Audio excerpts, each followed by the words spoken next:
family, welcome to Family Meeple.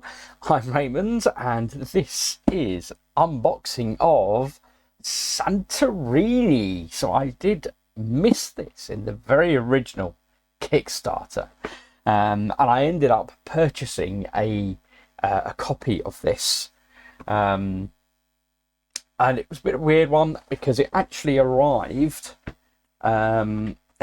not in a box, bizarrely enough. I purchased it secondhand, and I got literally a bag with all the bits in. Functionally great. I mean, it worked, but yeah, I did make up a makeshift box for it. But really excited to see when this came back to Kickstarter with the edition expansion content.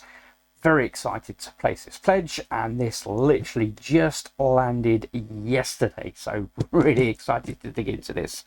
If you've not come across Santorini before, so this is the Pantheon Collector's Edition. There will be standard retail copies of this out in the marketplace. I don't know whether the Pantheon Collector's Edition will be coming out to retail. If it is, it may be worth a grab.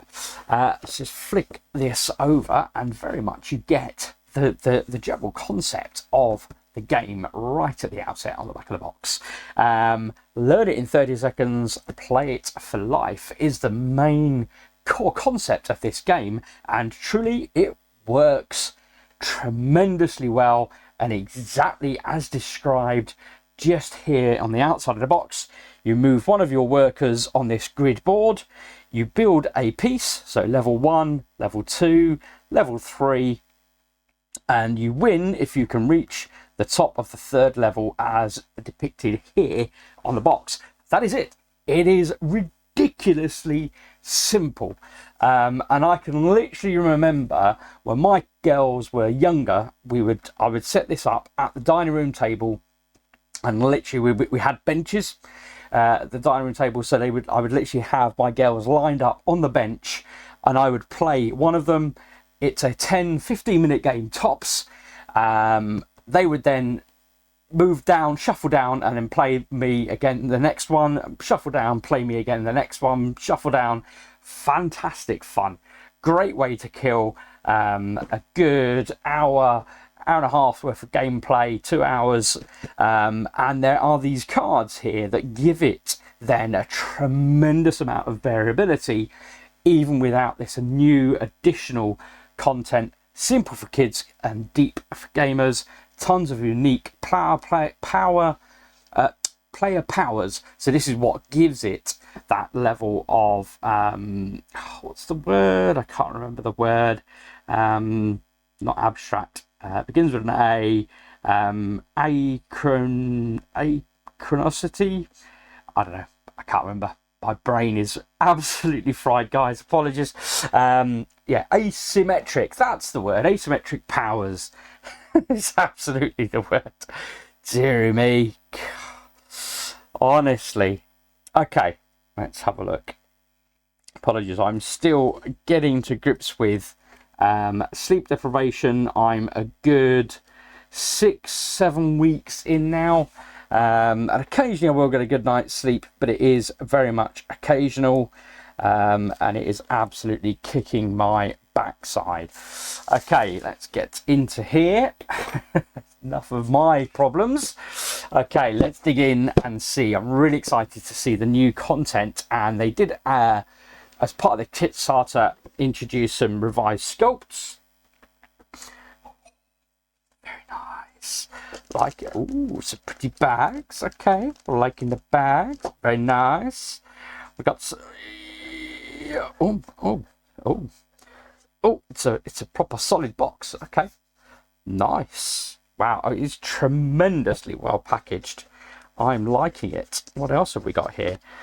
So we've got just some cards to keep stuff in place. That's always welcome. Loving this.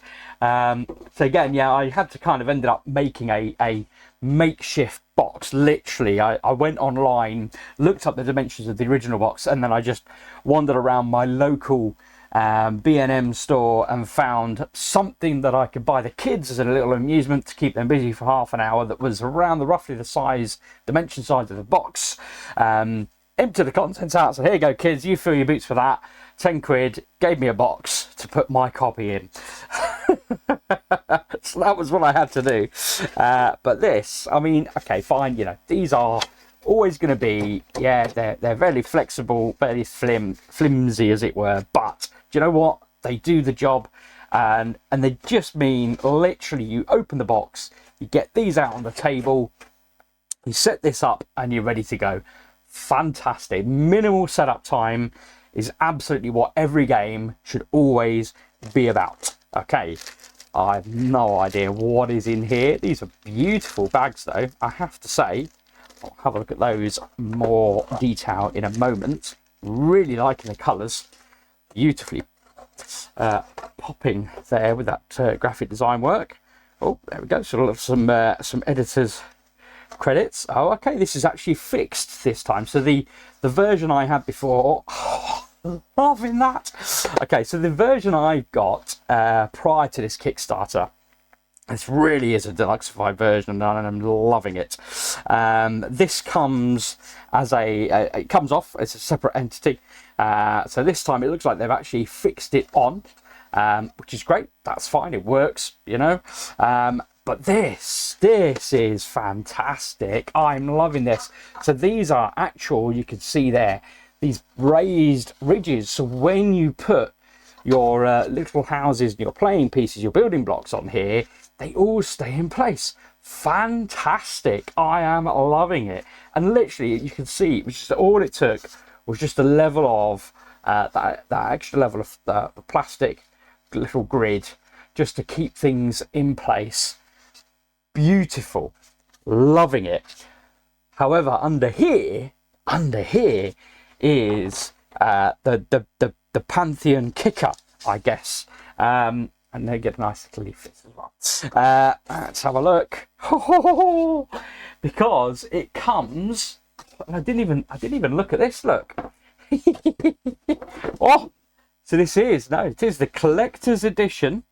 This is publication 7,533 of 12,500. So there are only 12,500 of these that were created. So yes, you may be able to get this in retail. They will be fast to go. Loving this on the inside of a box lid. Fantastic, beautiful. This is, however, what it is all about, folks. Let's have a look and see if we can get this out of here. And there's some more goodies. Let's have a look. We got under here. This is just a oh. Okay, so you don't have to. Oh, look, they've put some spot. Loving that spot finish on the board. Loving that. That is beautiful. And then we have our rules. And then we have our, here we go. So see the inside of the box for instructions on how to pack your game. Okay, let's have a look at the packing diagram. And this definitely seems to have become a thing, right, over the last few years, I think, in the gaming market. But I love it. It's fantastic. Just super simple. It tells you exactly what you need to do. And again, more spot finish on that edge. There we go. You can see the name of the game. It's little things for me, right? Sorry, folks. I'm an eye candy guy. I've said it on my channel before. I will say it again. I am easily pleased with eye candy. That is beautiful. So there's a lovely vinyl finish on here, and then they've done the spot finish for, and you can see there all the way around, apart from one side, which would be the bottom of the box, which then shows you how to pack up your contents back into, and you see just a bit of a spot finish just around the edges there. Fantastic. Loving that. There you go. So that is, as we unboxed it, that is what it will look like when it is done. Okay, so Let's pop those aside. Let's see what we got. So this is your instructions, and ridiculously simple. They are literally, it is just 2 sides, and that is it. That is all there is that you need to know to play the game. The glossary. Reference this section only when you have a question about a specific term used in the game. Okay. And some of this stuff, right, it's okay. May. Effects that use the word may are optional. You may do something if you wish, as you would expect. There are barcodes down here, so you can scan this for FAQs, video tutorials, customer service, and other helpful Santorini resources. And then to run a casual tournament with friends, or a competitive one at your local game store, you can visit. That's interesting, like that idea. Santorini tournaments, this would work stupendously well for tournaments. God cards with their particular powers. So the copy that I got from the previous Kickstarter did have a few pages to it, more around details of the specific god powers. I'll be interested to see if that's contained somewhere else. May well be. We've got that box, obviously, that I haven't looked into yet, but we'll have those cards. So we'll have a look. So this is the setup. So very, very simple. Let's just have a quick look at the setup. Here we go. Green with green screen always works interestingly.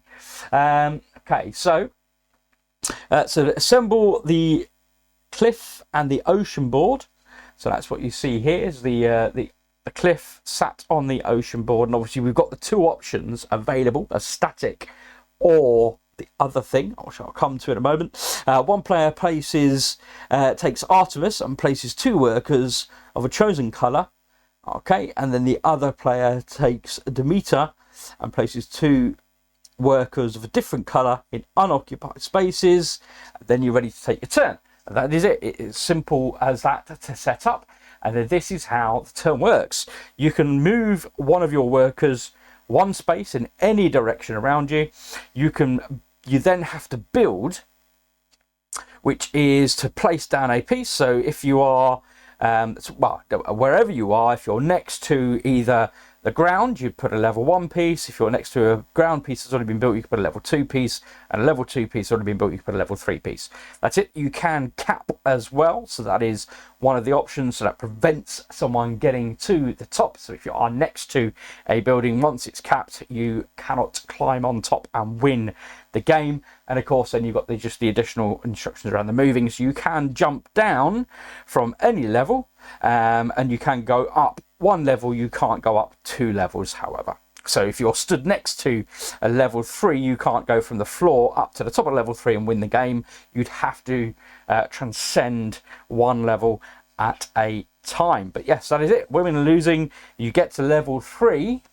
Oops, just move this up a little bit. There we go. So if you can make it to level 3, you win the game. That is it. Simple as that. I love this game. It is fantastic. You move, you build, and eventually you win. Awesome. Love it. So let's bring us back to the tabletops. Okay, so we have our beautiful spot finish board, as you can see there. So you can set this up straight in the middle of the board. I'm guessing there is a particular way around, so you just have to line up. Particularly here, there's a little bit of a nodule here, so that sits in there, and there we go. That gives you your Santorini island with the water and the clouds around it. How beautiful is that? And then we will open up our lovely baggie. I love this. I love this. We've got these are all. See if we can just catch that. There you go. Have got same graphics throughout. Beautiful. Loving that. Loving that. Okay, so let's empty these out. Now there was talk of them putting a bit more detail on these. Hey, there we go. Put some more detail on the inside. So let's have a look at that. So I don't know if you can try and catch that. It's a bit bright. Yeah, I don't think you're going to quite catch it there. But there is, what is it? It's I think it's their logo. I think it's their logo for Roxley Games. Very nice. But they have added, I don't know if you'll catch this on the camera here. They have, hopefully it will. They've added some detail now, just the finer details. Again, it's nothing bust the bank, right, guys? But so little things that just help make that little bit of difference. And then we've got the lip around the edge as well. So hopefully these should all come together nicely. So when you're building your pieces and it is your turn, literally level 1 pieces go down. They fit perfectly, no struggle at all. They come out really nice. There's no sort of squeeze or anything like that. But yeah, they are not moving anywhere, which is fantastic. The reason why you don't want things to move anywhere, why that is so important, because of course, as you have here, you have D12. Interesting. Okay. Because it comes not only with that board, but it comes with this.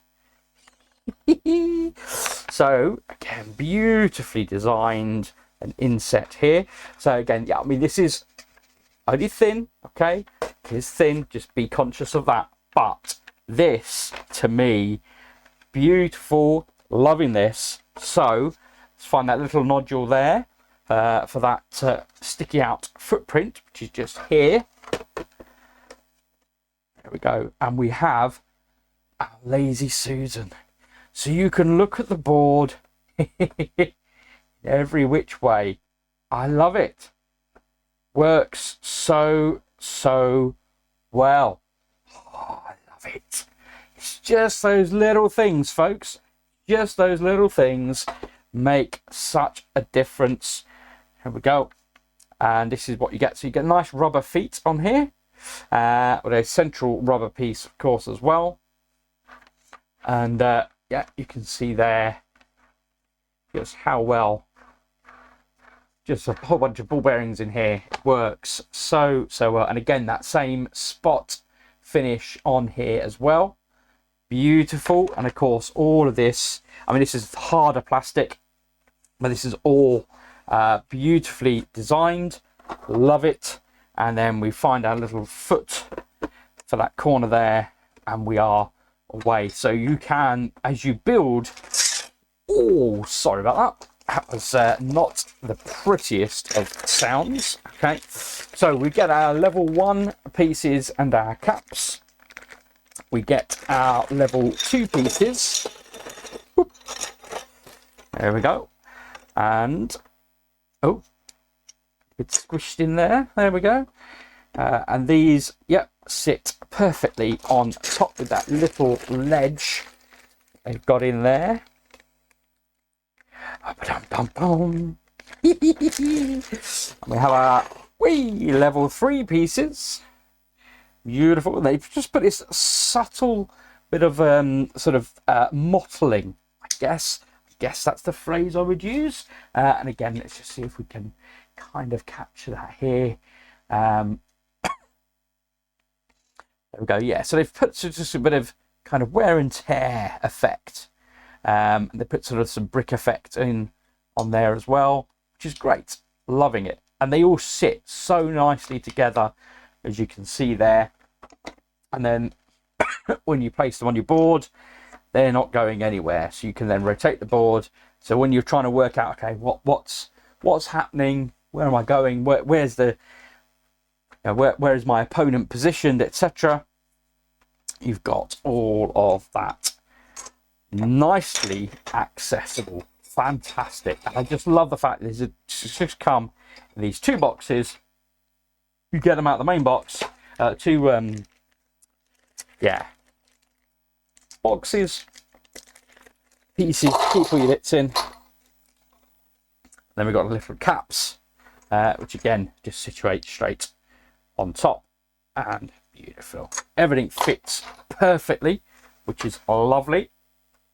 Okay, so that was definitely kind of the piece de la resistance for this as the collector's edition. Love that. It's an incredibly thick box. Love it. Imported in the UK by Games Quest. Okay. A little bit of blurb on the inside there. Okay. So that is fantastic. Loving that. And then when you're putting it away, put it back in that fashion there. Oops. There we go. So you flip our thing around so it confirms we have our rules, and then our main board, then our Lazy Susan. Love it. Whoop. That all goes in there, and then our world piece down into one of the corners. Then we've got our smaller pieces and our larger pieces. Oops, there we go. Brilliant. And we put our bags in, and then our deck of cards, and we're done. So let's see what we have in our deck of cards. Oh, it really does weigh some. And our bags. So we've looked at the rest of the content, which is great. Let's see what we get in here. Let's open this one up first of all, and I'll just show you the again, just a bit of a closer up view of that bag there. There we go. So yeah, really nice. It's a bit of a kind of silky finish, but yeah, beautifully designed. And I don't think this is the advantage of this, of course, is this is printed into the material, so this isn't going to wear away as you can get. I had a friend who bought a Kickstarter recently that included a bag with kind of like almost a kind of rubberized print that was on top, and it all just deteriorated and broken down and literally hadn't even been opened. The guy bought it brand new, unopened, and just the fact it was sat there unopened, that was enough to cause the bag to deteriorate in terms of the graphic design elements that were on there. So yeah, so great to see these 3D printed. They work really well, nice, and yeah, nicely designed. Okay, we get a heck of a lot of minis like these. These are kind of almost not quite rubber, but they are definitely a kind of soft, a slightly softer plastic. They're not hard plastic, but actually works nicely, works well, works great. Okay, try and get these out the way for you there so you get a better picture of these, and you get I'm just trying to see, no you don't, they're all slightly unique as well. You get a big dude here. It is rock or barrel. They've all got the Roxley design underneath. I'm hoping that's coming through okay. There's a bigger dude with his beard, and then a lady also carrying a boulder. Really builders. Okay, yeah, bigger dude with a bigger beard. This one. Nice musculature. And another lady with her boulder. I know there was a lot of comments on the Kickstarter at the campaign. People were concerned about the detail, but these details are crafted really well. Yeah, really happy to see the level of detail. I'm hoping it's coming through on the camera. And then they have got unique sculpts for all of these, which is great to see that level of variability. See the green screen trying to kick in there. Apologies, she's got a hole in her head. Hope that's mostly coming through. Loving this one with the book. She come out really well. And it's those little things, right, folks? It's just the little things that help to kind of differentiate. So, you know, they are different colours. Again, the the Kickstarter edition that came out before, certainly there were different colours, but they were pretty much the same miniatures. So this just gives you a bit more variety, a bit more choice. So these are kind of the architects of the game. So these are clearly the guys that have got all the blueprints for the buildings. Apologies for the green screen trying to kick in there. We've got, yeah, these. So these are kind of, I mean, they are white, but they're a little bit kind of creamy white and slightly off white, rather than brilliant, vibrant white. But I'm sat here looking at the camera, and these are ridiculously bright.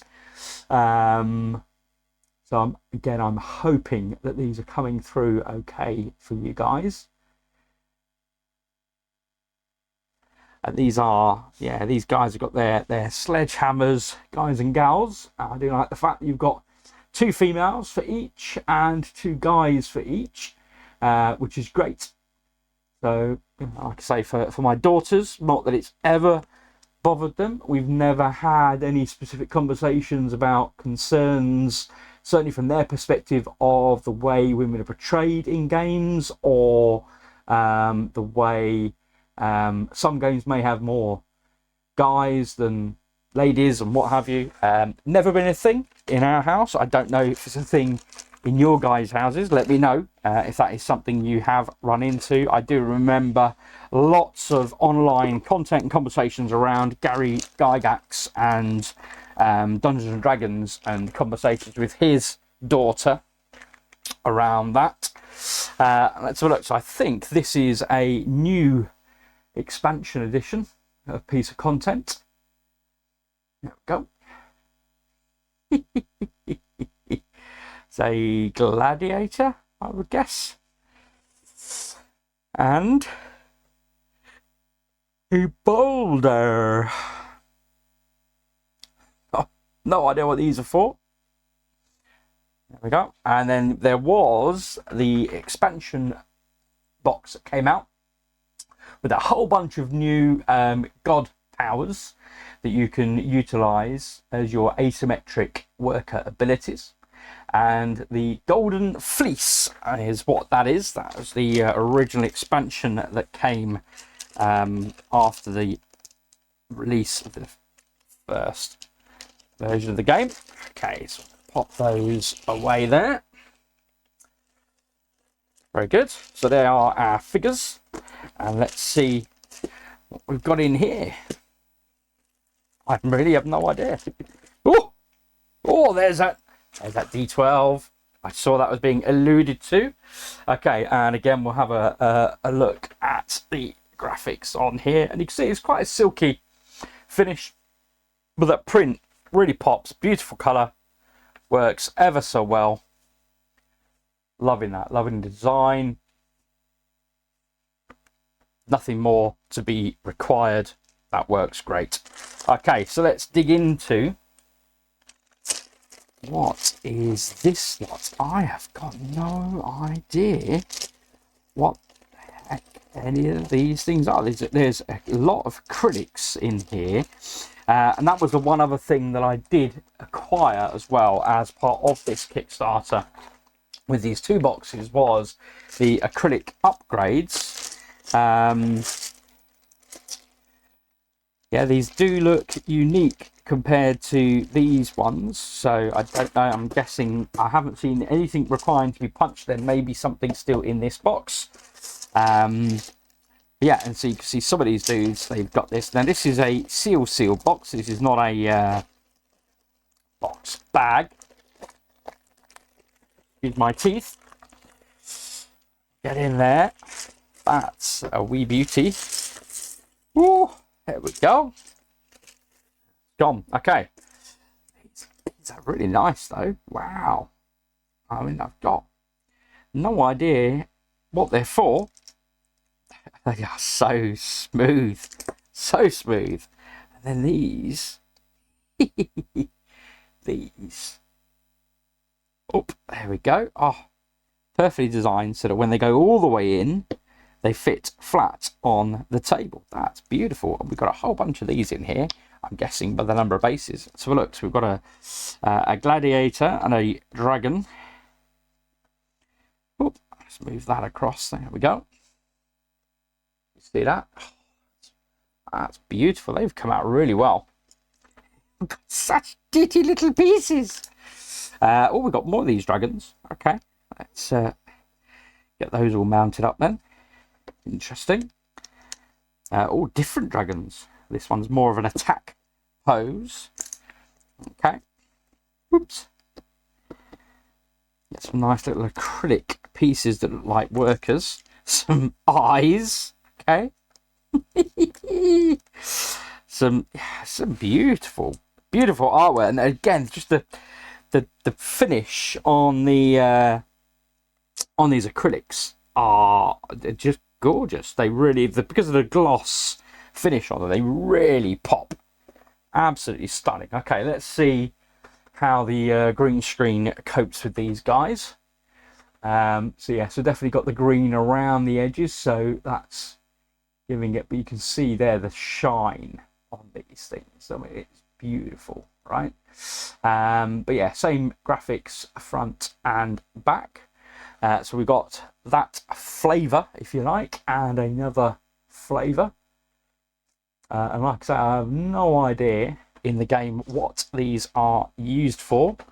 We get two of these almost quite cute, friendly dragons, and again, slightly different in the graphics as well, which is nice. I like that, very appreciated. And then these guys are the same. These are the more vicious attacking. Are they the same? Again, maybe slightly different, subtle, very subtle, but essentially the same. There is a this has got a okay, it's not the same shine. I don't know if that's slightly coming through there. Again, obviously it's primarily green, so it's green screen's struggling a bit there. But yeah, this is representative of course, the main board. So I'm not quite sure how that comes into play. And we've got some really beautiful tokens here. Just so slidey. Beautiful acrylics.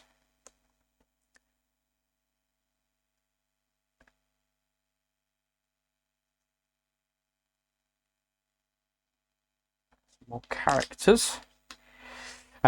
We've got like a sundial.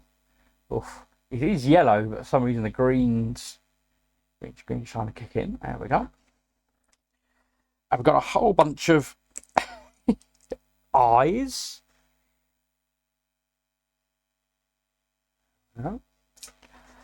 Nice. A whole bunch of, not quite sure what they are. Like a sun token. Or they're not coming through at all, are they, those?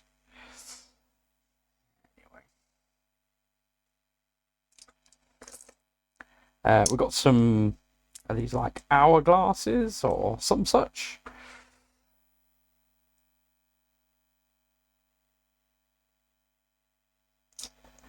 Those. I've got a whole bunch of spiderweb tokens. And I'm struggling just to pick these up. These are so just silky smooth, so beautiful, really, really beautiful. Do like and appreciate acrylic tokens. They're like some player pieces. Some water whirligigs. And then a whole bunch of, oh, okay. So on the reverse, we've got 8 of the spider webs, and this is what's actually on the reverse of them. They're like a star astro thing.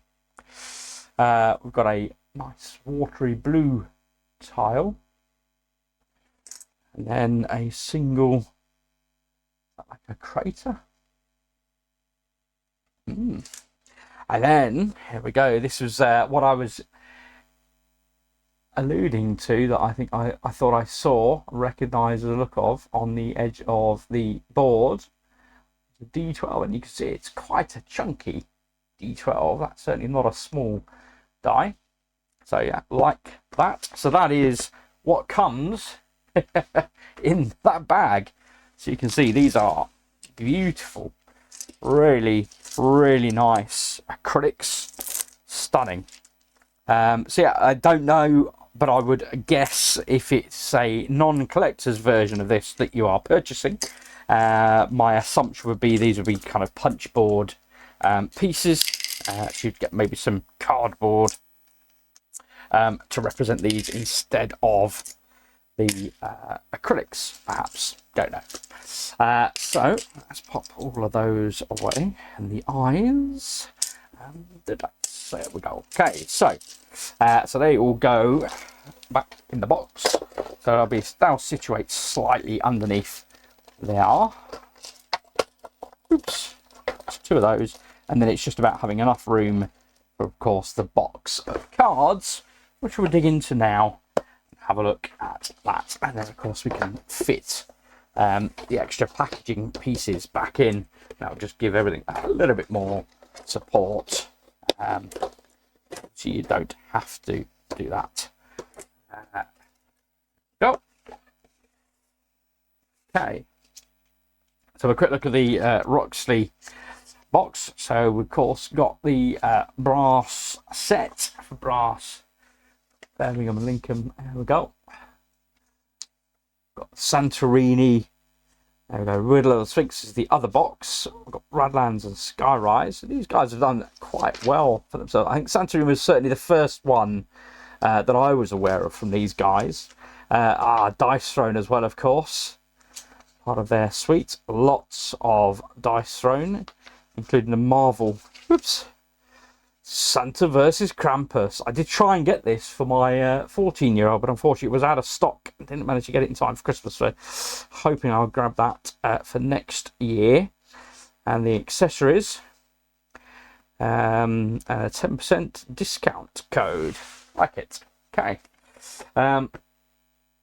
Okay, so let's have a look. This is the last piece in the main box. Is this box of goodies. Okay, so there is a folded up something. I think that's to do with the fleece, and then we have a whole bunch of separate packs of cards. So stop, play many games with base gods before opening this expansion, the Season of Chaos. And if I'm not mistaken, that would be Pandora opening her box. I love the graphics on these. They are stunning. There she is, Pandora, of course. So you've got to roll a dice, maybe, and move two pieces, maybe. Not visible, visible. Okay. Oh, and another one. Stop, play many games with the base game before opening this expansion. This is the Hiding in the Underworld. So this looks like a Drider of sorts. This is Arachne. There we go. The spider webs. There we go. Fantastic. So yeah, and you can see the number of additional cards that come with these, and another. Wow, and another. Oh, loving it, loving it, loving it. Soaring over Olympus. Another. Stop, play many games with the base gods before opening this expansion set. So this is the Griffiths. Wow, so we've got extra rules here incorporating the die. And one more. Tides of Poseidon. Love it.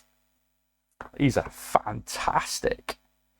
Okay, so in its simplest form, what you get is a whole bunch of cards, and I'm not going to open these ones, but I will open the other ones, where at the bottom it gives you some variable play ability, and this is what it's talking about. When it's talking about the notion of learn it in 5 minutes, but play it for life, and having that level of variability and complexity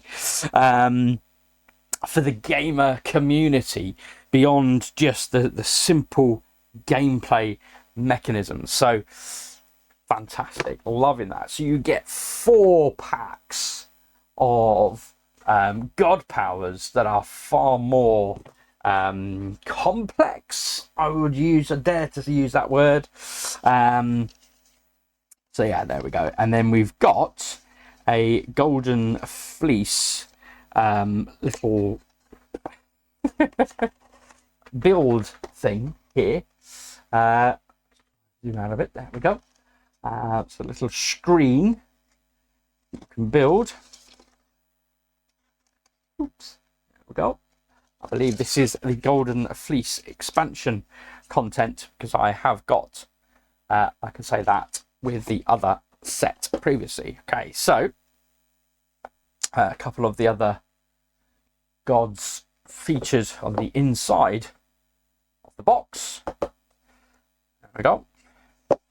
So we do have a whole stack of god powers that do come with this. Now, again, as I mentioned, when I've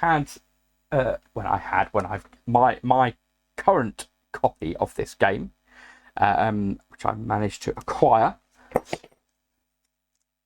did have additional rules information for each of these gods. Let's have a look. Ooh, game mode. So what we have here is, okay, 2-player standard game mode. Oh, I like this. Okay, let's dig in. So we've got here some recommendations. So we've got the 2-player standard play mode with the setup. So each person takes 2 workers each. You choose a start player who selects a recommended matchup from the back of this card. The other player chooses who gets which god. Okay, and then or if you've already played the recommended matchups, the start player will instead select 2 of 6 randomly drawn gods, and the player choose who gets which god. Okay, so there's a level of amicability, I think is the correct phrase. Start player places their workers first, followed by their opponent. Start player takes the first turn, and then play alternates back and forth. So these are your recommended matchups. So the notion being, these will be particular gods whose powers complement one another in one shape or form, and therefore there's a level of simplicity, more so to kind of building up from the base game in terms of how you're interacting with one another. So let's have a look and see if we can, whoops, just messed up all the order. I don't know if the order makes any difference, so I just wanted to try and maintain that order for the moment. But yeah, these are lots of cards. Okay. I think these are just in, alphabetical order. So let's have a look at Artemis is here. So Artemis, it looks like you get to move an additional space. Let's see if there's anything. There we go.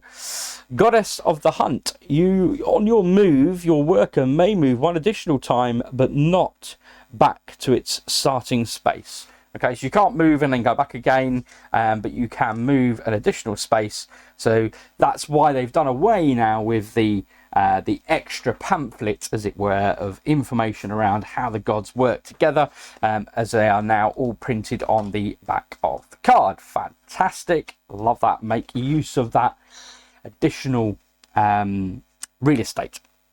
That's great. Versus Iris. Let's have a look at Iris. Okay, so this would be Iris. There we go. So I can jump over an opponent, I'm guessing, to make their move. So let's have a look and see if that's correct. So Goddess of the Rainbow. In your move, if there is a worker neighbouring your worker and the space on the opposite side of it is unoccupied, your worker may move to that space regardless of its level. Nice. So you can actually, so you could you could jump straight up to level 3. Ooh, that is interesting. So yeah, I'm not quite sure how you would necessarily match those two together, but there it is. So that is the notion of what you've got being presented here, is gods with their particular powers that they reckon or have reckoned to be quite complementary of one another. Maybe it's because of the additional move element, so you're both playing that additional move, perhaps, who knows. Okay, so yeah, so you get quite a number of recommended matchups and ways to play right out the box, which is great. Didn't have this before. We would just randomize or choose. And what they had in the original game as well was they had a number of these gods, and I'm not seeing them here, had like a little pink flower, and that would give you an indication as to just appreciate all the graphics, but give you an appreciation as to the complexity of that particular god and their powers. But let's have a look at their particular abilities that we get then. So we got Aphrodite. So we get the image of 2 workers and an infinity sign. So Aphrodite, goddess of love. The opponent's turn, each opponent worker which neighbours one of your workers at the start of their turn must also neighbour one of your workers at the end of their turn, even a turn that ends the game. Maybe this is the icon down here, perhaps. So we have Apollo. So this looks like we're perhaps switching players. Let's have a look. So Apollo is the god of music. So your worker may move into an opponent worker's space on the same or lower level by forcing that worker to your original space. So yes, absolutely switching places. We have Artemis, who we've already looked at. You get to move twice. We know what she does. We've Asteria. So we've got a worker and a whole grid of stuff, not being able to build a cap. So let's have a look. So end of your turn, if one of your workers moves down a level from this turn, you may build a dome in an unoccupied space regardless of its level. Oh, interesting. Okay, so you could actually build a dome. Wow, anywhere at all, providing it's unoccupied, and it doesn't matter what level it is. Very interesting. Okay. We have Atalanta. Okay. Okay, so we've got, what's this? A 1, a worker, and an infinite move. Okay. A swift huntress. Your move once per game. Okay, so this is a one-off, hence the time. Your worker moves any number of additional times, but it is just a one and done. And you'll notice here the icon has changed at the corner, so that's definitely denoting something different about that particular god power. We have Athena. So I definitely remember this one. So you can move up a level, but can't move down. Don't know. Let's have a look. Athena, goddess of wisdom. On the opponent's turn, if one of your workers moved up a level on your last turn, the opponent workers cannot move up a level this turn. There you go. So, okay, yes, a slightly different colouring here. So if you've moved up, then your opponent can't also move up this turn. Okay. So like I say, once you kind of get a gist from here what the particular power is. So Atlas, in this instance, could build a dome on any level would be my guess, but let's have a look. Atlas, a titan shouldering the heavens. Your worker may build a dome at any level, and again we've got the orange corner symbol. Aurae, so we've got a dice, 2 workers, and infinity. So let's have a look how this works. Breezely nymphs. Okay. Setup. After placing your workers, roll the die. End of your turn, each of your workers may move any number of times in the direction shown by the die. Okay. You cannot win with these extra moves. then you may roll the die. Okay, so throughout the game, you get the opportunity to move more. We have Bellerophon. Okay. So one time you can move up to or to any level, perhaps. Let's have a look. The Tamer of Pegasus. Okay. You'll move once per game. Your worker may move up 2 levels. Okay. And again, we've got a different icon here. We have Buyer. I'm guessing it's Buyer, not blah. So something, move, and then, oh, looks like you can attack. Interesting. By a Goddess of Violence. Okay. So setup. Players place their workers in clockwise order, starting with you. After your move, if the next neighbouring space in the same direction as your move has an opponent's worker, okay, so you've got to move there. That's what that image was representing. At any level, that worker is removed from the game. Wow. So again, yeah, if she's part of the starting setup, then I would guess you win the game if you remove your opponent's workers. That's a harsh one. Castor and Pollux. Okay, let's have a look. So move and build, move, build, build. Okay, so I'm guessing that you have the choice of Castor and Pollux, the Gemini twins. Alternative turn optional. You may either move all of your workers and not build with any of them, or you can move none of the workers and build with all of them. Very nice. We have Demeter. So you can build and then move, but not build again. Okay. So Demeter, Goddess of the Harvest. Okay, so your worker may build one additional time, but not on the same space. Okay. Nice. Dionysus. Let's have a look. So build everything equals move and build. What? Let's have a look. Dionysus, god of wine. Your build. Each time a worker you control creates a completed tower with a dome on top, you may take an additional turn using an opponent's worker instead of your own. No player can win during these additional turns. Very interesting. Okay. We have Dryads. So using a die again here. And the die is something brand new that they've introduced at this level. There hasn't been a die up until this version edition of the game, expansion stuff. So use a die and then move, and you can move additional levels by the look of it. Start of your turn, you must roll the die. Okay, so this is Tree Nymphs. At the end of your turn, you may force one of your workers to an unoccupied neighbouring space at any level in the direction shown by die. Okay. I'm going to have a quick look at the die because I don't remember seeing directions on there. Clearly there was, but I don't remember seeing them. So I'm just going to have a look again. I saw the numbers.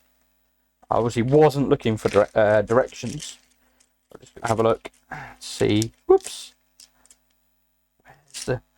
Oh, okay. So I think what's denoted here then is the colour.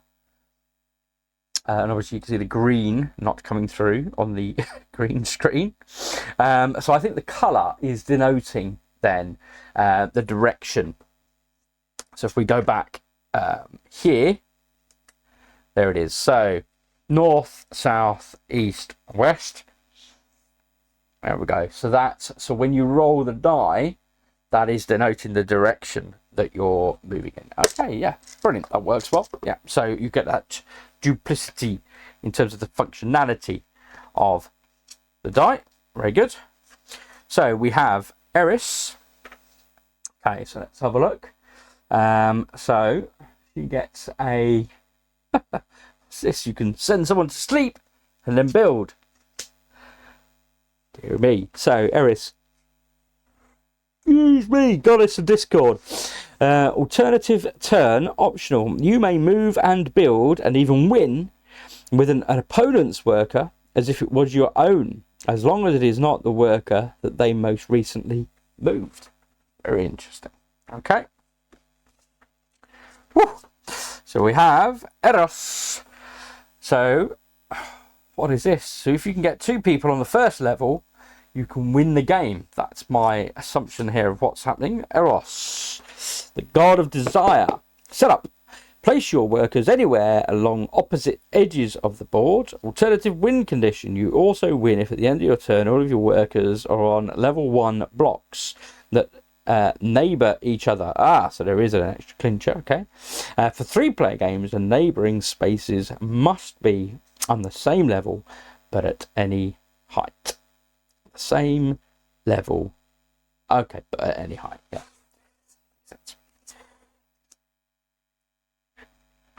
We have Hira. Okay, so we've got a builder. Anywhere except the outer grid cannot win, I'm guessing. So here, goddess of marriage. On your opponent's turn, an opponent cannot win by moving into a perimeter space. Okay, so if you build something on the perimeter, they can't win there. We have Iris, who we saw already. So you can jump over someone at any level. We have Lemus, like God. So we have move, don't build, get to move an opponent's piece, perhaps. God of famine. Okay, so opposite opponent's turn, opponent workers cannot build on spaces neighbouring your workers unless building a dome. Okay, so they can't prevent you from winning by not being able to build a dome. Okay. Medusa. There we go. We saw her on the outside of the box. Yes, the serpents. Like the hair. Love it. Okay, so standing on a building, build over someone to remove them from the game, perhaps. Let's have a look. Petrifying Gorgon. At the end of your turn, for each opponent, you may choose one of their workers who neighbours any one of your workers and is at a lower level. The chosen workers are removed from the game and replaced with domes. Okay. Yeah, so you get to replace them. Build a dome. So you've petrified their worker. Love it. Fantastic. Okay. We have Metis. So 2 equals 2 builds. Okay. There's a dome. Let's have a look. So the Titaness of Cunning. Start your turn, you must roll a die. End of your turn, you may select an unoccupied space that neighbours one of your workers. If the number on the die matches the number of blocks in that space, build a dome there. Number of blocks in that space. Okay, yeah. So if you roll a 2 and it's the number of blocks that are in that space, you get to dome it. Interesting. So miniature. So you can move into the same space as an opponent and then jump up a level, perhaps. Let's have a look. Bull-headed monster. In your move, your worker may move onto an opponent's worker's space by forcing them one space in the same direction you move to an unoccupied space at any level. There we go. Reminder to win, the worker must move up to the 3rd level, not be forced up. So you could force them onto a level 3. They don't get to win the game and they'll have to move off of that level 3. Interesting. I like that. Okay. Oceanids. What is this? Roll a die, X plus 1. You've got a grid of the map equals 3 plus time. What? I have got no idea. Okay, Oceanids, ocean nymphs. Setup. After placing your workers, roll the die. Start of your turn, add 1 to the number shown on the die for each of your workers on the perimeter. Okay, makes sense. If the result is 3 or more, you must take a single bonus turn after this one. You cannot win on the bonus turn. End of your turn, not your bonus turn. You must roll the die. Okay. Oceanus. So look, so we've got move and build, and there's 2 people to win. Let's have a look. Oceanus, Titans of the Ocean. Your turn. You must complete a move and a build action with each of your workers. Win restriction. You cannot win normally. To win, 2 of your workers must move up to the 3rd level during the same turn. Okay. Oreads. So this is rolling a die to determine your movement, and then 2 people move and then build. Let's have a look. Oreads. Mountain nymphs. Set up. After placing your workers, roll the die. At the end of your turn, you may build in the direction shown by the die with any number of workers. Then you may roll the die. Okay. Pan. Yes, I remember Pan from playing in the first original game. So you can move down 2 levels to win the game. God of the Wild, alternative win condition. You can also win by moving the worker down 2 or more levels to win the game. Yeah, so it's something else you definitely have to watch when Pan is on the board. Pegasus, move up, straight up to 3 levels, but you cannot win by doing so. The Winged Horse, you may move your worker up to 3 levels. Sorry, your worker may move up more than 1 level, but cannot win by doing so. There you go. Perseus. So a one-off, you can jump over 2 of your opponents. But look at that. So Perseus, Slayer of Medusa. End of your turn, once per game, move 1 of your workers 1, 2 or 3 consecutive times into spaces occupied by other workers, and then make a move to an unoccupied space. Okay, and there's no wind restrictions, so particularly helpful. That's a very common way to block your opponent being able to prevent you from winning the game. Is you can effectively herd them into in such a way that they can't move next to the building that you're about to move up to, because you've stood your other dude in the way, so they can't get anywhere near it to then dome it to prevent you from winning. So I think that's definitely very much one for watching out for, although it's one use, but it can definitely win you the game. So 1 time, anywhere, double build dome. What? What's this? This is Polyphemus, maybe? Polyphemus? The gigantic Cyclops. At the end of your turn, once per game, build up to 2 domes at any level on any unoccupied spaces anywhere on the board. So again, this is that, as I say, that way that you would traditionally win is you herd your opponent in such a way that they can't get near to be able to put a dome. So as a one-off, you can dome that anyway. So definitely be painful. Okay, we have Scylla. What's this? So we're moving down, and then your opponent is moving up. Okay, let's have a look. Scylla, menacing sea monster. After your move, you may choose 1 opponent worker who neighbours the space you moved out of. They are forced into it, regardless of its height. It doesn't say they can't win, which would make sense, because if you're moving off of a level 3, well, you've already won anyway, I guess. So, yeah, that makes sense. Okay. Again, it's a way to manipulate where your opponent gets to leave their pieces, which could make a decider as to winning or not. So look, so a perimeter. Move any number of spaces for Triton.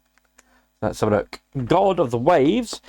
On your move, each time your worker moves into a perimeter space, the worker may immediately move again. Nice. Okay. And then last but not least of the main, and you can see how many and how much variety you get in this game. Zeus can move, can build without moving, I'm guessing. Zeus, god of the sky, your build action. You may choose not to build normally. and instead build a block underneath your moved worker. Reminder, to win you must move up to the 3rd level, not build up to the 3rd level. So you can't win by using that ability, but it does mean you can do something else. Okay, so that is, as you can see, quite a number of the god abilities that come as the core base set of the game. And you use all of those certainly in the standard 2-player game.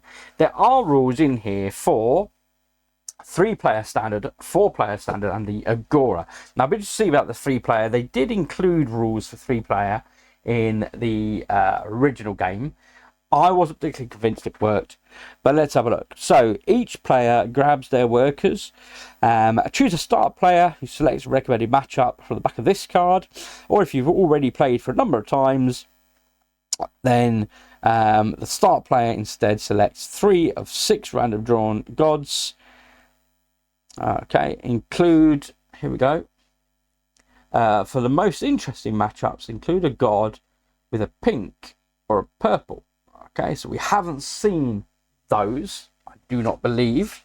So the ones that we were looking through were all... Oh no, we did see pink. Yeah, there was pink. Let's see, we've got a purple one. I don't recall seeing a purple one. No. Okay. So purple must be in one of the other boxes, and we'll see that then referenced in these other instances. Okay, they'll be on the other side of those. Okay, so the player left of the start player chooses one of the 3 gods to use, followed by each other player, clockwise order. Start player places the workers, followed by everyone else. Start player takes the first turn, play continues clockwise.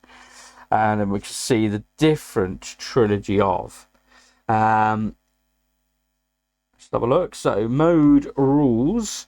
If a player loses, they must remove their workers, tokens, and god power from the game. A player can win normally or by being the only player left. And this was, I think, the thing that I found trying to play 3 players with this game was generally it was much easier to end up with a player being taken out. And then, of course, then they're sat there and they're not doing anything. My experience with this game is it works fantastically well as a 2-player game, and I wasn't convinced about the 3-player game, but I'll be interested to give it a go. 4-player standard setup. Okay, so team up player across the table. Teammates share workers, so this is very much the 2-player game, but with each person controlling a player token each. But with the matching up of additional gods. We didn't play this. We didn't try this, so this is interesting. Okay. They select 4 of these and form 2 pairs. Interesting. Yeah. So you've got the option of so each individual worker has the ability to use different god powers. How that works when you then got a god power that enables you to move, activate 2 workers, and maybe that's part of the choice that they've presented here. Maybe they've removed those particular pieces, perhaps. Okay, and then we have game mode, the Agora. So setup: 2 to 3 players. Each player is their own team. 4 players team up with players across the table. So they're exactly the same. Okay. Star player randomly grabs a god card with the orange icon. For a spicier game, you can also include gods with the brown icon. Okay, so we saw those. They put that card in front of them. Then they also do this for each other player. Okay, returning the unused card to the box. The start player places their workers first, followed by the other players in clockwise order. The start player then takes their first turn. Play continues in clockwise order. Mode rules. At all times, each player has the ability of the god in front of them. At the end of the turn, if a player moved up a level on their turn, they may roll the die.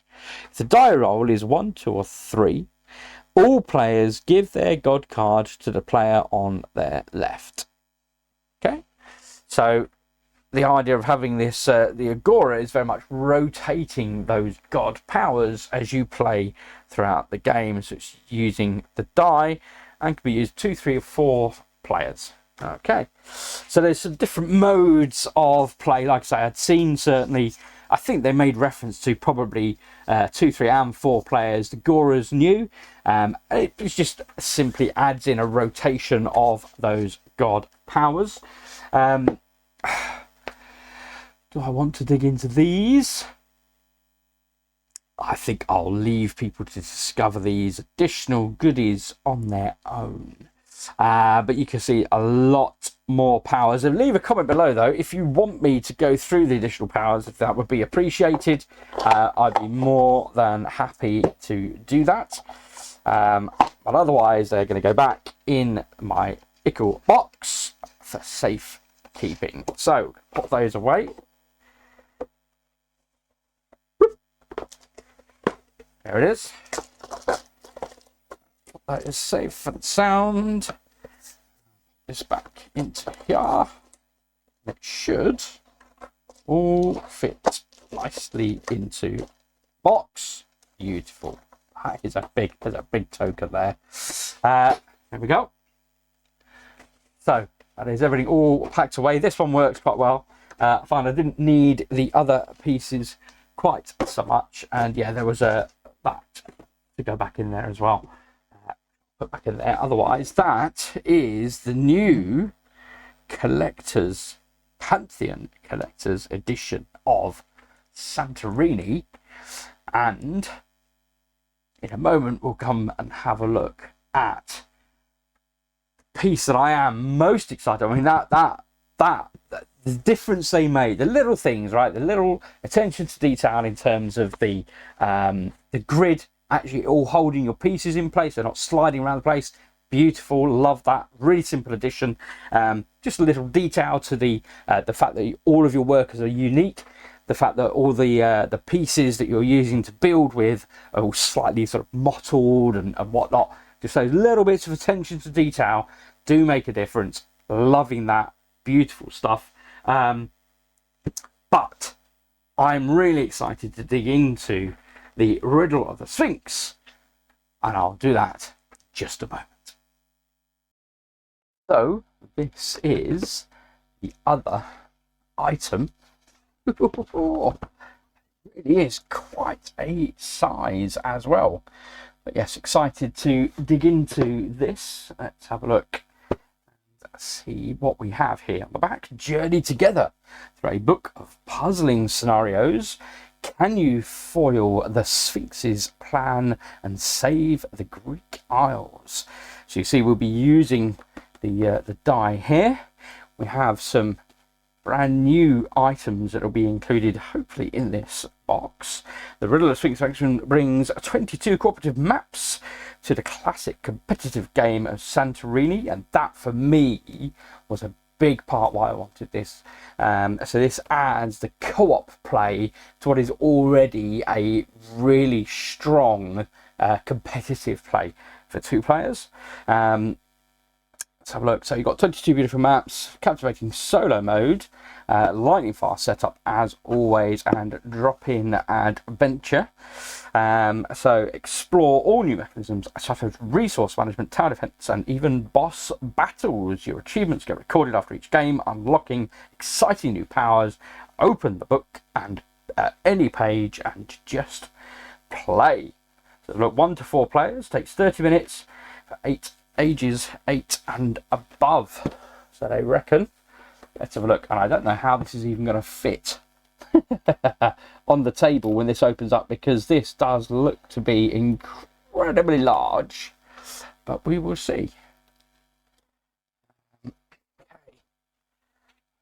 I don't think I'm going to get to retain much of plastic wrap on here. I'll make sure I'm not damaging anything in here.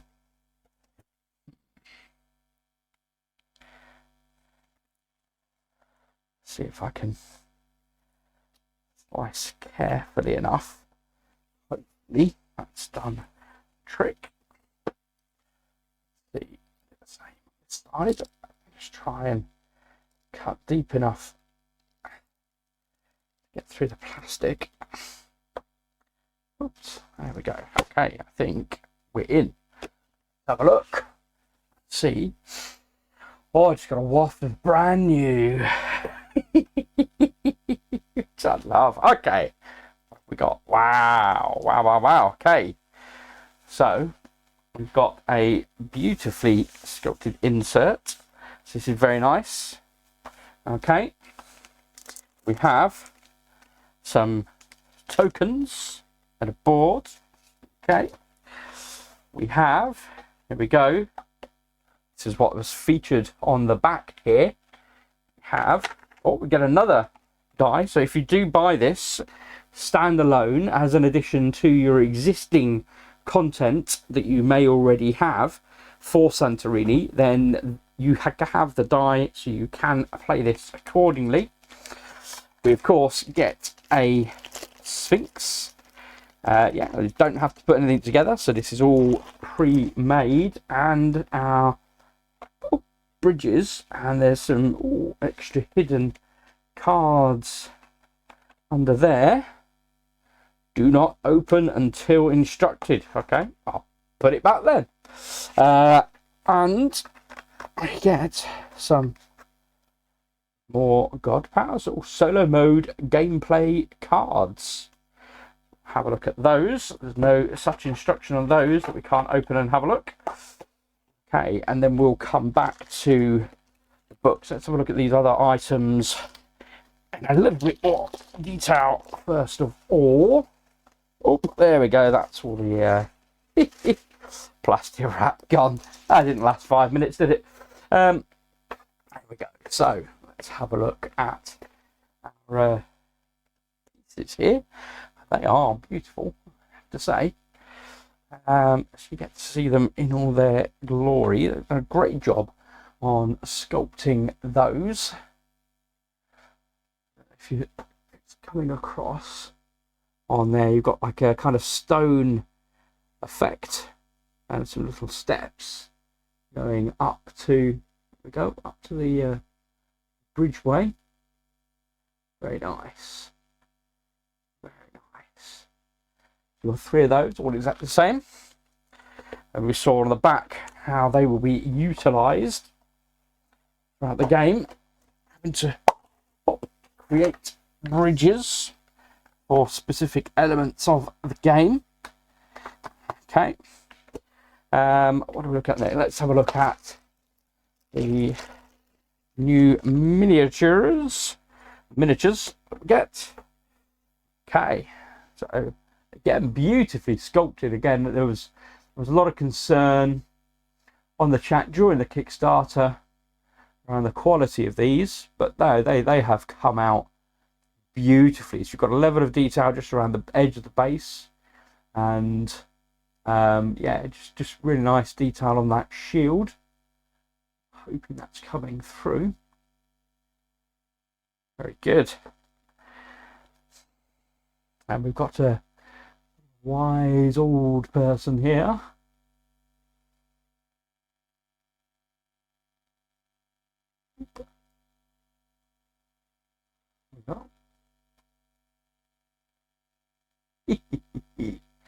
Loving that. And then of course the Sphinx herself, she's got quite flexible here we go, the wings are surprisingly flexible, soft, and again that's where you can see what I was referencing in the core box when I was making reference to this this plastic is quite flexible, you know, so which is nice, right? Because if it was really brittle and hard, you more likely would have got the breaks in here, but these have been attached separately, so they are glued on. There's a separate piece. You can see the mold lines in there. For myself as a painter, I will no doubt fill in those mold lines ahead of painting the miniature up, but that's the only one that has those mold lines. Everything else comes as a one piece. They've done a great job on molding those. Like I say, it's quite a flexible, almost rubbery, I guess, ABS is it, I believe, perhaps, plastic that they've used. Okay, so let's have a look at the additional goodies we get in here. Whoop. So we have, I wasn't expecting that. So this is actually a board that opens up. Okay, so we got the God deck. These are the God powers, one would presume. We have some additional card slots, a discard and a blessing deck. Excuse me. Discard and a blessing deck, and the Sphinx game. So it looks like these colours are representative to what we see on the dice. So I would assume that is what we are getting here, is a way of using that dice to play the Sphinx's game. So setup. Fill these slots with 3 gem tokens. Okay, so we've not seen those yet, which match slot shape and colour. Spend a turn, roll the die, and then select a reward matching the rolled colour. There we go. On a colour, gain something and discard the gem. Okay, you want a building perhaps, and on a skull, destroy one of your workers. That does not sound good. So we've got a slot here for skulls, and you see the graphics here for the discard and the blessings deck. Some additional slots for cards, of course the God deck and the dude running away. There we go. So that is that board. Okay, and then these are tokens. Tokens in question. There we get to see, or not, as the case may be with the green. So we get to see the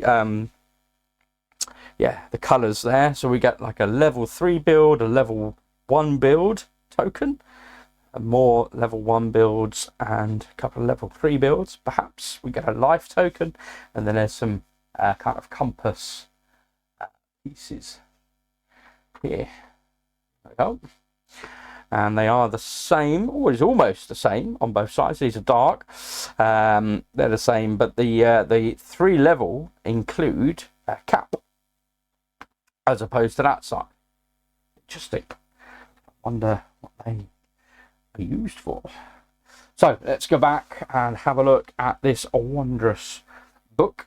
Okay, so I'm guessing we pop this over this side.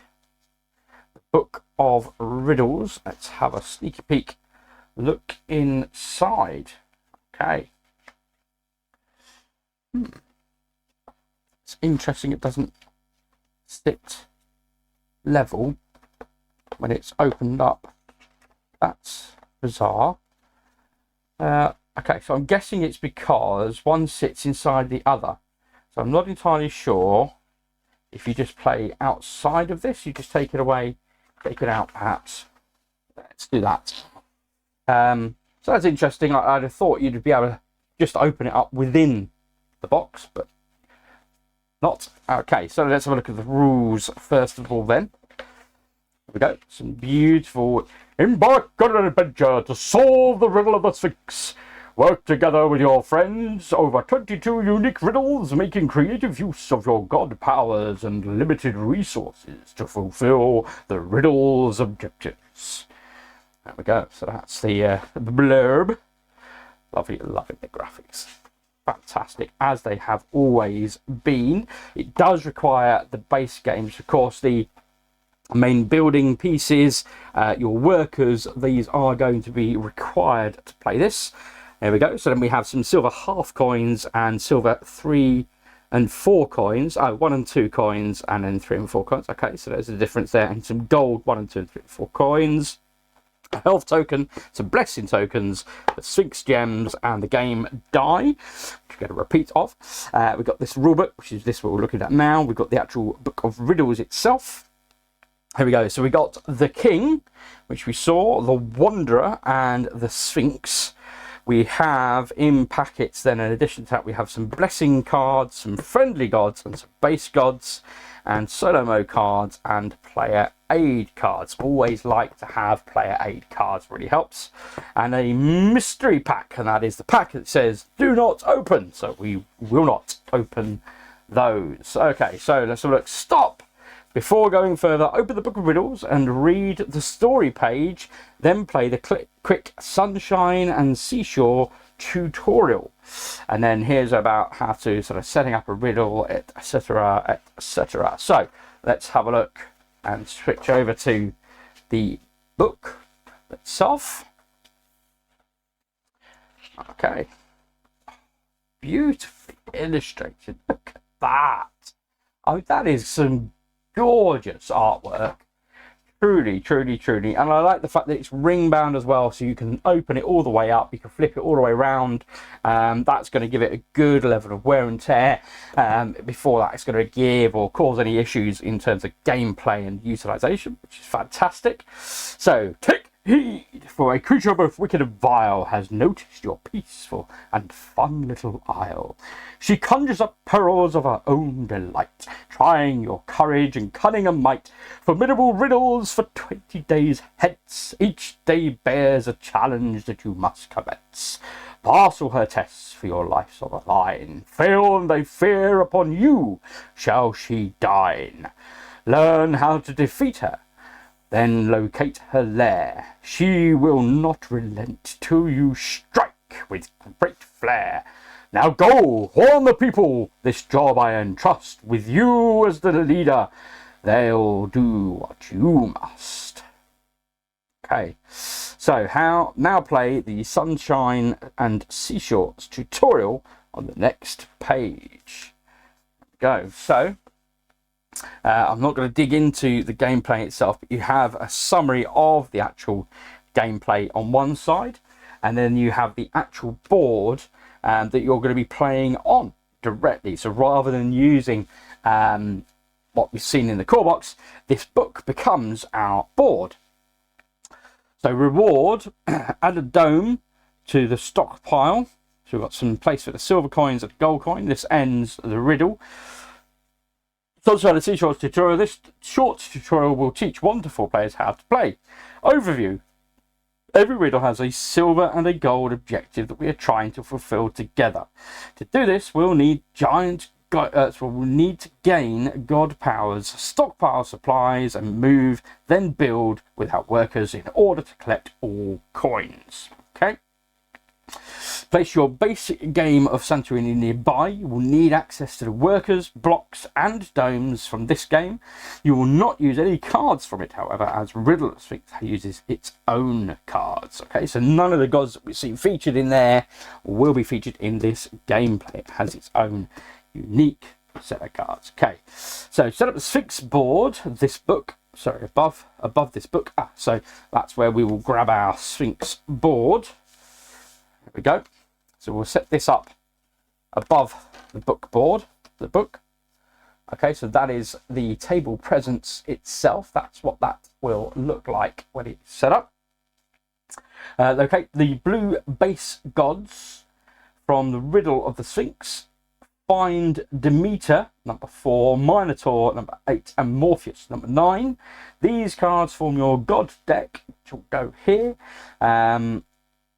Shuffle and place it on the god deck slot of the Sphinx board, then reveal all three god deck cards to fill the queue slots, which is what I'm guessing here is. Okay, that's what it's demonstrating here. Then we're going to place 2 blue and 2 white workers in their spaces as shown. Okay, so we've got white worker, blue worker, white and blue. Okay, place 1 level 1 block, large, and 1 level 2 block, the medium, in a shared stockpile center below the book. Okay, so that'll be featured down here somewhere off the screen. Okay, stack these here, level 1, level 2, 4 gold coins. So now we'll go here. Okay, stack these here. So level 1 and a silver coin, and then place a silver coin in each of these spaces where it's denoting a silver coin. Okay, and that's it. Now these are lettered A, B, C, D, E, F, G, H, I. Not entirely sure what that lettering is representative of. This tutorial uses a 2-player setup regardless of your player count. 2 people play the parts of the white and blue players while the others observe. Okay, players read their sections out loud so everyone can hear. Let's have a read and see what it says. So turn 1, blue player. On a player's turn, they must perform one of these 3 actions. Move, then build, which is your standard. So you can select a god from the queue. Play the Sphinx's game. So white players want to gain... so locked for this tutorial until riddle number 1. Okay, so there is no Sphinx's game for this gameplay. And then white players... White player wants to gain more blocks to build with. So white player selects a god, taking Demeter from the queue. So select a god, choose a god from the queue, so we know that it's got to be a Demeter. Take the indicated piece from the box and place it onto your god card. Anybody can build this space. Okay, so it will tell you to grab a piece. Only you gain your god's power, so there'll be a list of powers from the god. Only you can finish your god's quest, so there'll be a quest that you have to specifically fulfill. Most gods have the default quest, which is clear the last piece off this card on a turn where you made use of its power. The default reward is something, which means it's like an icon, which means you add 1 piece to the stockpile. Okay. Some quests also depict unique rewards. You can add up to 2 gods at once and use both their powers together. If are at your 2 god limit, I think that's if you are at your 2 god limit, you cannot select a god. All powers and quests are optional in the Riddle of the Sphinx. White player places Demeter's level 1 block on her card, and while white player tries to refill the queue, but the deck is empty. Okay. So you would take a god, you'd have its power accessible to you, and then at the end of your turn you go to refill the queue if you had any more gods available, depending on that particular scenario. Turn 2, blue player. Blue player wants to start working on objectives, so blue player moves and then builds. Move the worker from H to G, so this is why these are all lettered. I'm going to guess when we turn the page, we'll find that they are no longer lettered and confirm they are not. Okay, so as you move into the actual gameplay itself, so this is very much just setting the scene, how you undertake your actions. Okay, so move one of your workers to an unoccupied neighbouring space adjacent, and then the worker on G builds a level 1 stock from the stockpile F, placing the coin in that space on top of the building block. Okay, when you build 1 time on an unoccupied space neighbouring the moved worker. So exactly the same as normal rules. There's an asterisk here, however. It says in the Riddle of the Sphinx, builds must use a block or dome from the shared stockpile or from your player's god card, not from the box. You can't just grab contents of the box, as you can obviously in the core gameplay. Okay, they can build up or down, can be up or down or any number of levels. Yeah, so the same as it is normally. In other words, you've got your level 1 through 3 with dome on top. Blue player examines the coin in space F. When you build a block in a coin space, place the coin on top of the block. If you've built the levels shown on the coin, you get to collect the coin. Okay, so when you build 2 levels with a 2-piece coin, then that's your reward. Place the collected coin in any objective slot matching its colour, so silver and gold. You do not collect coins by moving them onto them. Okay, collect the coin in F and move it to the silver slot. Okay, and then turn 3, white player. White player is fixing to take down the silver objective. So white player moves and then builds. Move the worker from I to F. So we'd move our worker from I over here, where we've got the white player, to F. Okay. And then When moving higher, you may move up to a maximum of 1 level. When moving lower, you can move any number of levels. The worker on F builds a level 2 building from the stockpile in D. So it'd be here, and we're going to build on there, which means we don't have 2 levels, so we get to glean that. As seen on Demeter's card, her power allows you to build twice, so the worker on F also builds Demeter's level 1 in space E. I click the coin there and move it to silver slot. After each player's turn, they resolve rewards in any order. So each objective rewards for each objective you achieve this turn. Discard any gods who have all their pieces cleared off, and then gain the request rewards if earned. Okay. All silver coin slots are now full, and so the silver objective is achieved. As a silver reward states, add a dome to the stockpile. White player discards Demeter because her pieces are cleared off. Demeter was cleared on a turn her power was used, so her quest is achieved. For Demeter's rewards and any block, white player must choose a piece. They already have the dome that they will need for the gold coin, so they choose the level 3 piece, adding it to the stockpile. Turn 4, the blue player moves, then builds. Move the worker from C to E. Maybe I should have just grabbed the pieces and gone through it. Anyway, so I'll move to there. They couldn't move to D because it was more than a level up, so this is now 2 levels. And then the worker on E is going to build a level 3 on top of here. From the stockpile in B, placing the coin, the gold coin, over here. So they're going to build over here in that space on top of the block. And then turn 5, the white player then moves and builds. So they're going to move the worker from A to C over here. And then the worker at C will build the dome from the stockpile on B. And they collect the gold coin from there and move it to our objective slot. The gold objective is achieved, and that concludes the tutorial.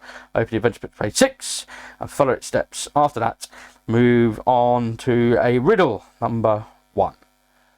Okay, so you then go back to the rulebook on page 6, as it said. There we go. So that was set up. There's a bit of a glossary. Taking a turn, we know the basic actions. Oh, very different. Constellation tree. Wow, okay. This example page teaches you the adventure map rules. The adventure map is a menu for selecting your next riddle. After every riddle you do, 3 steps on the adventure map record lasting rewards on your ongoing adventure.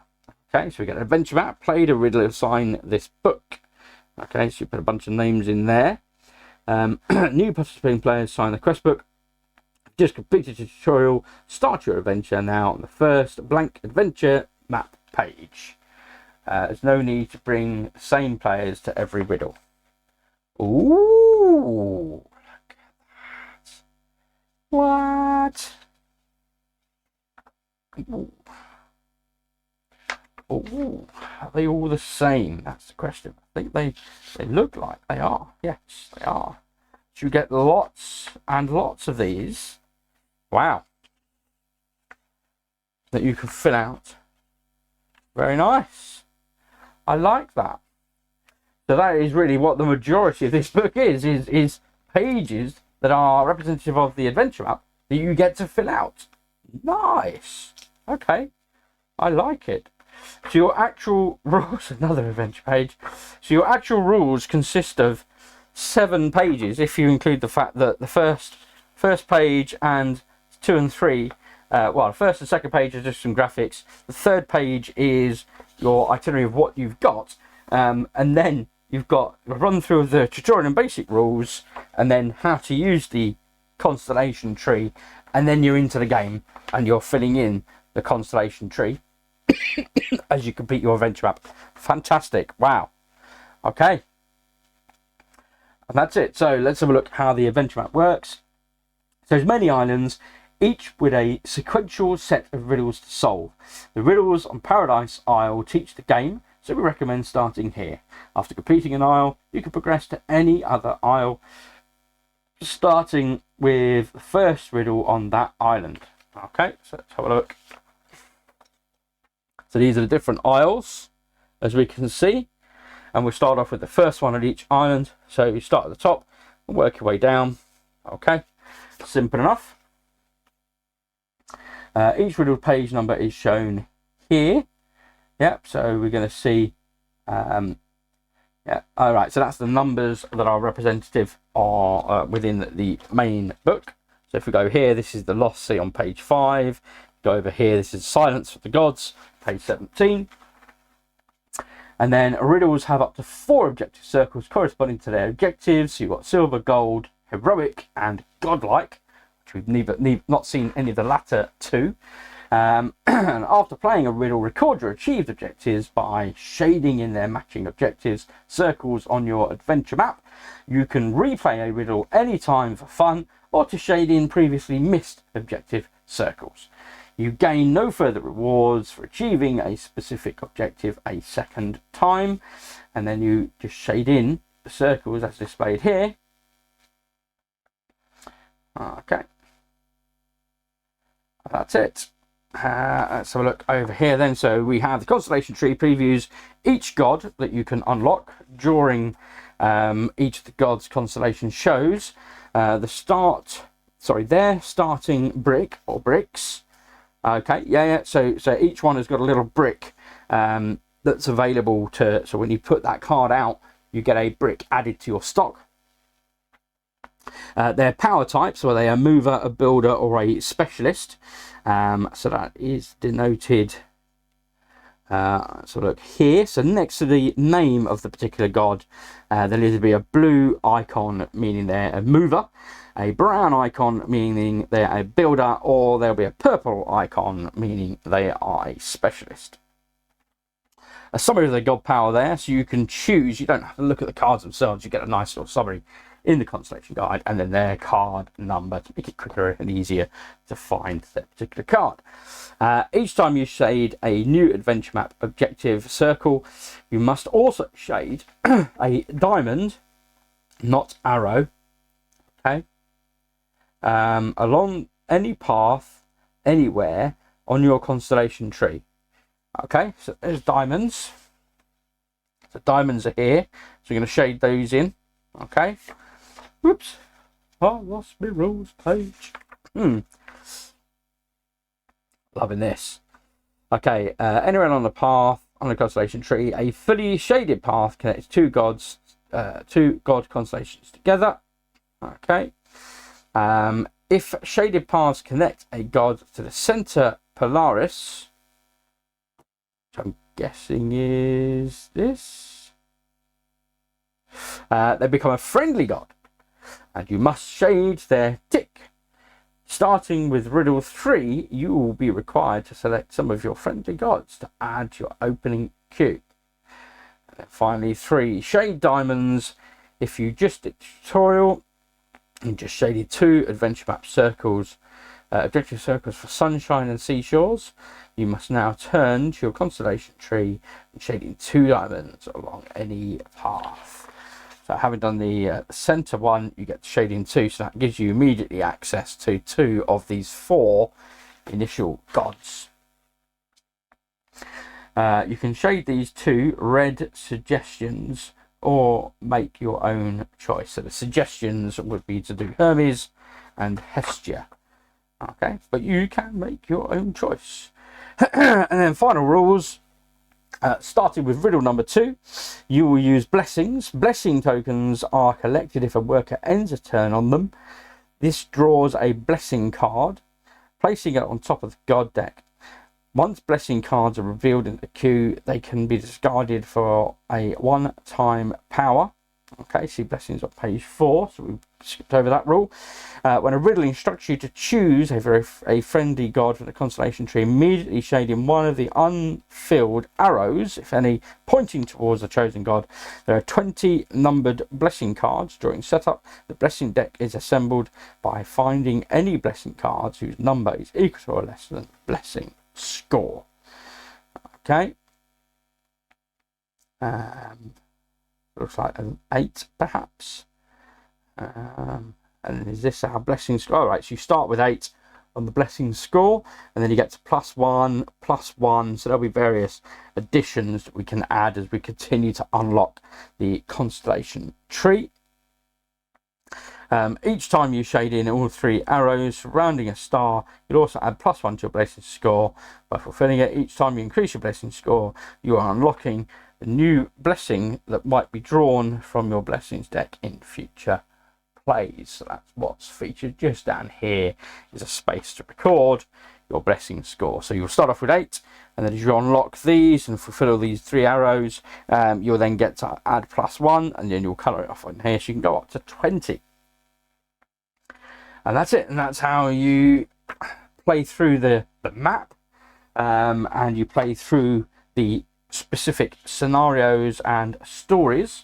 So riddle number 1 would be the lighthouse, and you can see how that works. And eventually, as you go on, you'll get to riddles that presumably at some point mean you have to use those bridges. So here's a quick flick. Let's have a quick flick through. So riddle number 1 is the lighthouse. We've got riddle number 2, the seaport city. So this is where you're going to use those bridges. Look at things. Yep, here we go. Learn about bridges. Nice. Okay, and then we've got some heroic and godlike objectives. Again, being able to use those bridges. Or the Sphinx comes out, and the nefarious visitor at level 4. Ooh, and things start getting darker at the lost at sea. Ooh, very different here. Okay, quite sure that's happening. Interesting. Treacherous tides. Circling predator. Here we go. That's moving. Okay. Ooh, Kratos. Ward off the beast. Okay. We've got some more. Mourn a king. I don't know if some of these are those hidden cards. So I apologise if they are, and I'm just revealing massive spoilers here. Possibly, you never know. The river Styx. So Charon. We've got the bridges being used in this one. Scylla from the pulled from the grave. The graphics are just beautiful. I mean, the colour, yeah, it's popping from what I'm seeing on the screen, which is lovely. Tower of Ascension. So we're using the dice in this one again. More bridges required. Scaling the walls. Riddle number 13. I think I'll do this as my last one. We've seen quite a number of different mechanics now. So level the stronghold, and we have Kratos again here. There's no bridge, so I don't know how you connect from one to the other. It looks like you start off with whites. A white. I thought you might have white and blue on either side, but there you go. So sneaky peek how the book of riddles works. Whoops, got lots of little bits of white dropping out of there. And the board. So let's have a quick look at the deck of cards. Come. Look at this, and we won't look at all of them, but we'll have a look at certainly some of them, give us an idea and a feel. But yeah, hopefully you can see this is why I was really excited when I saw this Kickstarter come out. Having that cooperative and solo gameplay, fantastic. I love this game as a really quick filler 2-player game. Works ever so well. Having this was definitely a very welcome addition to the game. So let's have a look first of all then at the solo mode gameplay card. There we go. So set up 2 white and 2 blue workers. Turn this card to the opposite side and place your Wanderer beside it. Okay, so we've seen that figure. Gameplay. Each turn you must place the Wanderer on one of the 4 quadrants on the opposite side of this card. Then carry out the quadrant's listed action. Each turn you must place the Wanderer in a different quadrant than the previous one. Okay, so this means you could not activate white worker 2 times in a row. Fair enough. When activating a white or blue worker quadrant, you must move and then build. Okay, and the first worker that you move must be of the indicated colour. Then you can potentially use powers to activate other workers without restriction. You can hold up to 2 god cards and their powers can be used by any of your workers. There we go. So there's the colours here then. So we've got the white worker and blue worker. We've got a select a god action and a Sphinx's game, which of course gets unlocked in future riddles beyond the first initial tutorial. So that's how those work. And then we've got our setup aid. So 1 player, you're going to take the 4 icons, 4 gameplay pieces, 2 white and 2 blue. 2-player game, you're going to take 2 white and 2 blue, and each person controls their particular colour. Then you've got rules for 3 players, including the Wanderer, and then rules for 4 players. Okay, common terms then are bridges, make spaces on opposite sides adjacent during moves but not during builds. The stockpile is the player's shared block supply, and destroyed workers go to the dead slot near the Sphinx's game. The second dead slot ends the riddle. So if you lose 2 people, you are out. And then the turn sequence is do not action perform one of the following. So move, then build, select god, play the Sphinx's game, and then you resolve your rewards. So discard cleared gods, collect blessing tokens under workers, and then earn objective rewards, and then apply the end of turn riddle effects. So they are your 4 of those reference cards, which is good. Like I say, it's nice to have, for sure, reference cards for a game. Okay, so I think I said there was, so many of these different blessings. We'll have a look at a couple of the blessings here. So we've got build it high. So you can discard this to gain this power. This turn you may make a 1 to 2 bonus builds with any worker or workers using extra blocks or domes from the box, not the stockpile. These can't be placed on coins, or you can choose to discard after any die roll to re-roll the result 1 time. Okay, we have the Gale Force Winds. This is card number 19 of the blessing deck.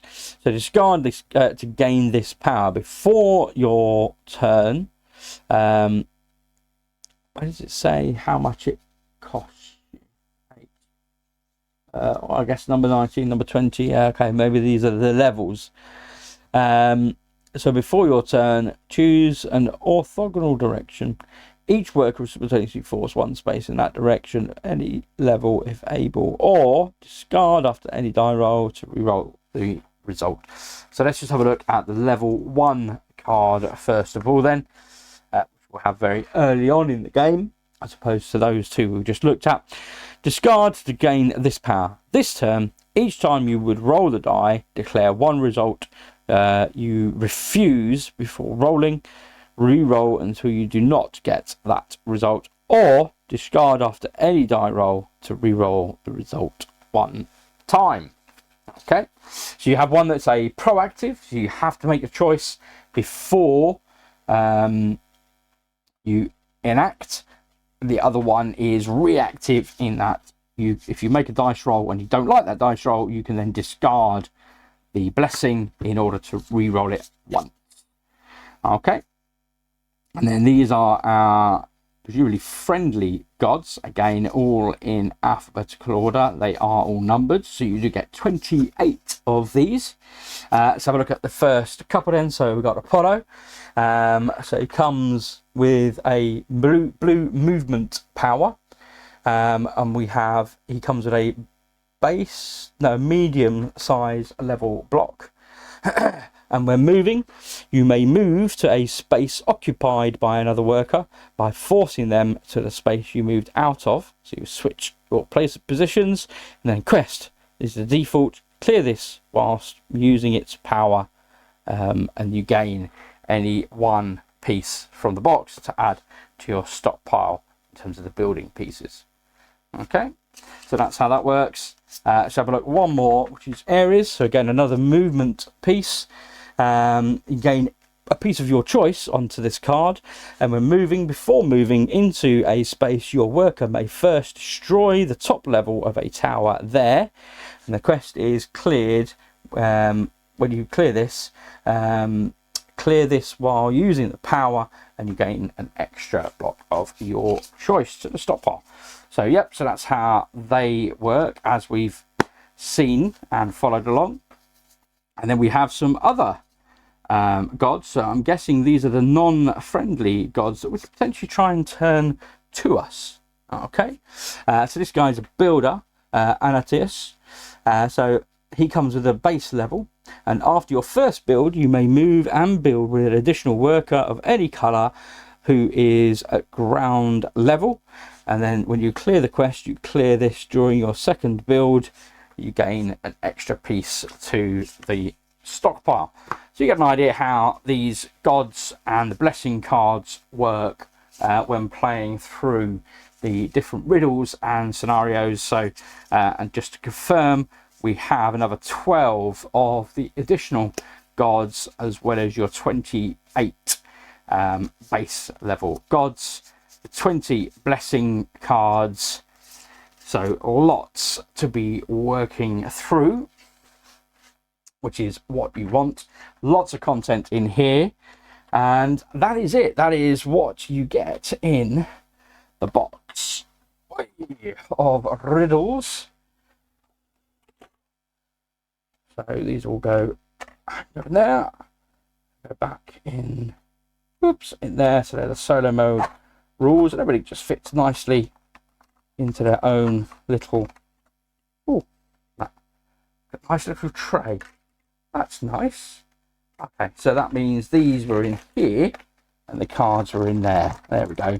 So you've got a tray to keep your components in, and a nice little lid to keep everything.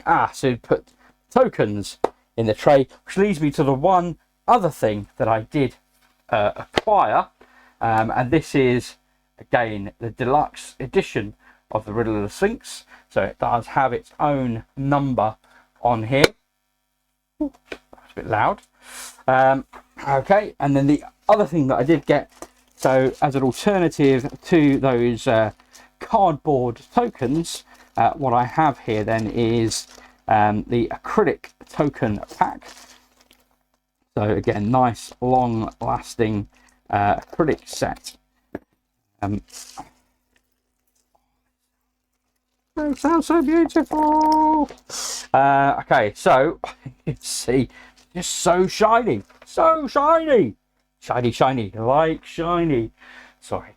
Here we go. So we can have a look at some of these. Wonderful. That one's probably not going to come through because that's green. You can kind of just about see it by the little icon-y thingy in there. So yeah, get an idea of what that looks like there. A nice lime green. So we've got then the blue and the red.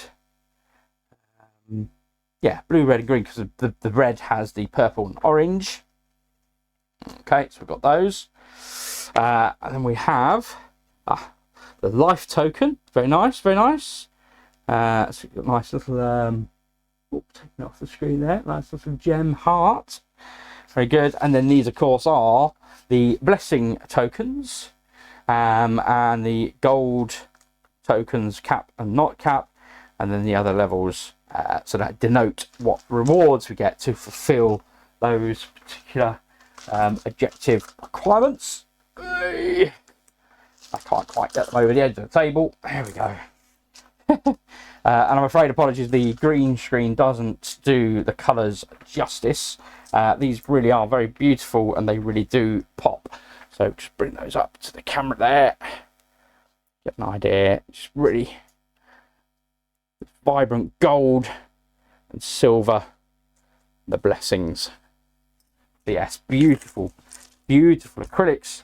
And they're not, there's no sort of stickers or anything like that. That is nicely printed on, so they're going to last you a good time. And they are it's almost like a kind of bottle cap finish around the edge, so that's quite nice. So they, you know, again, it's not just not, yeah, just a nice little additional piece of detail on these coins here. Very nice, very beautiful. Really appreciate that. So that was the other piece that I got in my limited edition Kickstarter collector's edition of the Kickstarter. So yeah, so ideally these would go into this little tray here and keep them all together. Whoop. To replace these cardboard tokens. Whoop. There we go. Fantastic. Love it. There we are. They all go on there. Close it up. That, my friends and family, that is it. That is everything that is Santorini from the latest Kickstarter. This is the Pantheon collector's edition of Santorini, along with the Riddle of the Sphinx cooperative play and solo play expansion to add to the competitive play that was already an outstanding game. Really excited to dig into this, bring this to the table, have a look in a bit more depth as to how the Riddle of the Sphinx works and how some of those work with just using the god powers and whatnot in solo play. So yeah, it's exciting to dig into those and share more of this content with you. Otherwise, if you've watched until now, thank you very much as always. I thoroughly enjoyed digging into this. Really glad of the quality. Like I say, there was a lot of concerns being raised around particularly the sculpts, that they weren't necessarily coming out in the images that were being shared. But they really have upped their game. They addressed whatever issues needed to be addressed. They've made sure that the publication is very much everything that the backers and the collectors have absolutely wanted it to be. Done an outstanding job as always, Roxley Games. Fantastic, 2 thumbs up for that. Well done, thank you. But otherwise, that is it, folks. Thank you very much for watching. If you've liked this video, please hit that like. If you want to encourage me to continue to make good of this content, please hit that subscribe. It really does encourage me to keep on going. Otherwise, as always, thanks for watching, and I'll see you back at the table soon. Ta-ta for now.